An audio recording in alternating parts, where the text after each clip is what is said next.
Hello friends, welcome back to my channel angelinecreations. Summer season start ஆக போகுது. நல்ல refreshing drink வந்து குடிக்கிறது நமக்கு ரொம்பவே அவசியம். ஸோ நான் இன்னைக்கு வீடியோவில் நெல்லிக்காய் ஜூஸ் எப்படி போடுறது அப்படிங்கிறத பார்க்கலாம் வாங்க.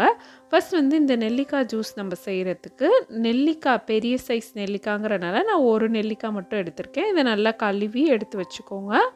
அதுக்கப்புறம் அது கூட வந்து நம்ம ஒரு அரை டீஸ்பூன் அளவுக்கு உப்பு, ஹாஃப் எலுமிச்சப்பழம், ஒரு 10லேருந்து 15 மாதிரி புதினா இலைகள் ஃப்ரெஷ்ஷான லீவ்ஸு, அதுக்கப்புறம் ஒரு சின்ன பீஸ் இஞ்சி, ஒரு 8 மிளகு, பனங்கற்கண்டு ஒரு 1.5 டேபிள் ஸ்பூன் எடுத்திருக்கேன். இது இல்லாட்டி நீங்கள் சுகரும் சேர்த்துக்கலாம், அல்லது சுகர் இல்லாமல் வெறும் சால்ட் மட்டும் கூடவும் போட்டுக்கலாம். இப்போ நெல்லிக்காயில் அந்த லைன்ஸ் இருக்கிறதுல வந்து அப்படியே நம்ம கட் பண்ணோம்னா அந்த சீடை ரிமூவ் பண்ணுறதுக்கு நமக்கு ஈஸியாக இருக்கும். இந்த மாதிரி அந்த ஒரு ஃபுல் நெல்லிக்காவை கட் பண்ணி சீடை ரிமூவ் பண்ணி அதை மிக்ஸி ஜாரில் சேர்த்துட்டு கூடவே அந்த இஞ்சி பீஸு, மிளகு, அந்த பனங்கற்கண்டு, உப்பு, புதினா எல்லாமே சேர்த்துட்டேன். சேர்த்து இந்த மிக்ஸி ஜாரில் நம்ம இதை அரைச்சி பேஸ்ட்டாக எடுத்துகிட்டு வந்துட்டு அதுக்கப்புறம் நம்ம வந்து இதை தண்ணியில் கலக்க போகிறோம். பொதுவாக நம்ம ஜூஸ் ஜாரு எடுத்து ஜூஸ் போடணும் அப்படிங்கிறதுக்காகவே சிலர் வந்து சலிச்சுட்டு ஜூஸே குடிக்காமல் இருப்பாங்க. பட் இந்த மாதிரி நீங்கள் செய்யும் போது உங்களுக்கு டக்குன்னு நீங்கள் ஜூஸ் போட்டுடலாம், ஈஸியாகவும் இருக்கும்.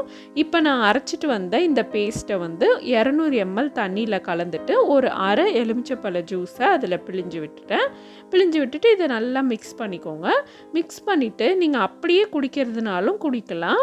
குழந்தைங்களுக்கு கொடுக்கும்போது இந்த மாதிரி ஃபில்டர் பண்ணி கொடுத்தா அவங்க ஈஸியாக வந்து குடிச்சிடுவாங்க.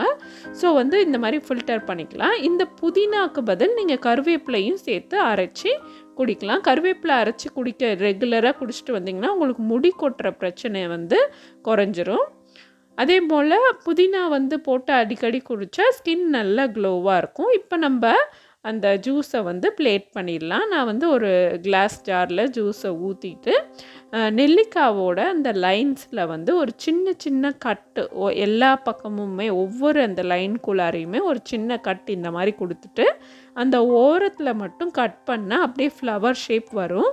இது ஜஸ்ட் வந்து ஒரு கார்னிஷ்காக இந்த மாதிரி கட் பண்ணியிருக்கேன். இது கூடவே 2 புதினா இலையும் அதுக்கப்புறம் ரவுண்டாக ஒரு லெமன் பீஸையும் கட் பண்ணிவிட்டு இந்த மாதிரி ஒரு ஸ்க்யூவரில் போட்டு சொருகிட்டு அதை வந்து இந்த ட்ரிங்க்கில் ஒரு கார்னிஷ் மாதிரி போட்டு கொடுக்கலாம். இந்த மாதிரி அட்ராக்டிவாக கொடுக்கும் போது ஹெல்த்தி ஜூஸ் பிடிக்காத குழந்தைங்க கூட விரும்பி குடிப்பாங்க. அது மட்டும் இல்லை, இதில் மிளகு சேர்த்து நம்ம அரைக்கிறனால நமக்கு இந்த கோல்டு பிடிக்கிற தொந்தரவும் வராது.